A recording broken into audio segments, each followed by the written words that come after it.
सभी सीटों को लेकर आ रहे हैं। लेकिन बड़ी खबर, 12 झालावाड़ लोकसभा सीट से रुझान सामने आया है। बेहद अहम सीट, भाजपा उम्मीदवार दुष्यंत सिंह यहां पर आगे चल रहे हैं, जैसा कि तय माना जा रहा था। विजेंद्र, यहां पर जो मार्जिन है वो कितना है, उसकी लड़ाई यहां पर है। लेकिन 12 झालावाड़ लोकसभा सीट बेहद अहम, रुझान सामने आया और भाजपा उम्मीदवार दुष्यंत सिंह यहां पर आगे चल रहे हैं। हालांकि कुल 11 सीटों के रुझान जो राजस्थान में आए हैं, 10 में आगे चल रही है यहां पर बीजेपी, उसमें से एक सीट है 12 झालावाड़, जहां से दुष्यंत सिंह आगे चल रहे हैं। लगातार रुझानों को लेकर यह आंकड़ा आगे बढ़ता हुआ, न सिर्फ राजस्थान में बल्कि ओवरऑल देश के भी हम बात करें तो यह आंकड़ा लगातार बढ़ रहा है। राजस्थान में 10 सीटों पर बीजेपी आगे और 1 पर कांग्रेस।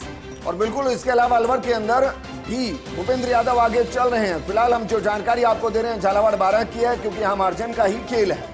हालांकि कल जब बात हुई थी तो जिस तरीके से उर्मिला जैन भाई ने कहा कि जीत के लिए एक और बड़ी खबर का रुख करते हैं। राजस्थान में 13 सीटों पर बीजेपी आगे और 1 सीट पर कांग्रेस आगे चल रही है। देश के अंदर 104 सीटों पर एनडीए, 39 सीटों पर आईएनडीआईए और 3 सीटों पर अन्य। और कुल मिलाकर श्वेता कह सकते हैं कि लगभग 140 सीटों का जो शुरुआती रुझान आया उसमें एनडीए ने सेंचुरी लगा ली है। रुझानों में शुरुआती रुझानों, बिल्कुल शुरुआती रुझानों में सेंचुरी लगा ली है। लेकिन राजस्थान की 13 सीटों पर बीजेपी आगे, जिसमें कोटा से ओम बिरला आगे चल रहे हैं, जोधपुर भी इसमें शुमार है जहां से गजेंद्र सिंह शेखावत आगे चल रहे हैं। राजस्थान में 13 सीटों पर बीजेपी आगे और महज 1 सीट पर कांग्रेस आगे। यह सीट भरतपुर भी हो सकती है, यह सीट झुंझुनू भी हो सकती है। लेकिन अभी लगातार क्योंकि रुझान बढ़ रहे हैं, लगातार काउंटिंग बढ़ी, ऐसे में कम ज्यादा आगे पीछे का ये खेल चलता रहेगा जब तक ये परिणाम सामने नहीं आते। लेकिन देश में अगर आंकड़ों की बात करें, 104 सीटों पर एनडीए आगे चल रही है रुझानों में। राजस्थान में 13 सीटों पर बीजेपी आगे चल रही है।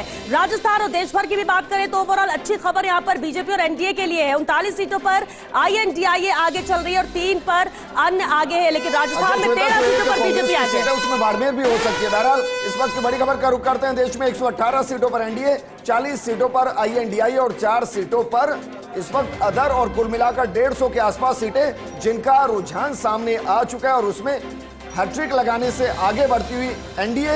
और ये दरअसल उसी तरफ रिफ्लेक्ट कर रहा है जिस तरफ सर्वे आए थे। हालांकि हम फिर कह रहे हैं कि बहुत इनिशियल स्टेज से, महज 13-14 मिनट हुए हैं अभी काउंटिंग को शुरू हुए, और हम कह सकते हैं कि कई ऐसे सेंटर होंगे जहां अभी तक बैलेट पेपर को भी पूरे तरीके से काउंट नहीं किया होगा। लेकिन इस वक्त की बड़ी खबर, राजस्थान में 13 सीटों पर बीजेपी आगे, 1 सीट पर कांग्रेस आगे चल रही है। और देश भर के अंदर 118 सीटों पर एनडीए, 40 सीटों पर आईएनडीआईए और 5 सीटों पर अन्य आगे चल रहे हैं। और ये रुझान आपके अंदर एक्साइटमेंट पैदा कर रहे हैं और हम आपको गारंटी दे रहे हैं कि परिणाम भी सबसे पहले हम ही आपको बताएंगे। बिल्कुल, लेकिन जिस तरह से हम ये जानकारी भी दे रहे हैं फुल स्क्रीन ब्रेकिंग के जरिए विजय, लेकिन हमारी टैली भी यहाँ पर बता रही है और टैली तेजी से आगे बढ़ती हुई नजर आ रही, जहां करीब 170 सीटों पर रुझान यहाँ पर सामने आ चुके हैं। लेकिन राजस्थान की बात करें, 13 सीटों पर बीजेपी आगे चल रही है, 1 सीट पर कांग्रेस आगे चल रही है। हालांकि कई को ऐसा लग रहा है कि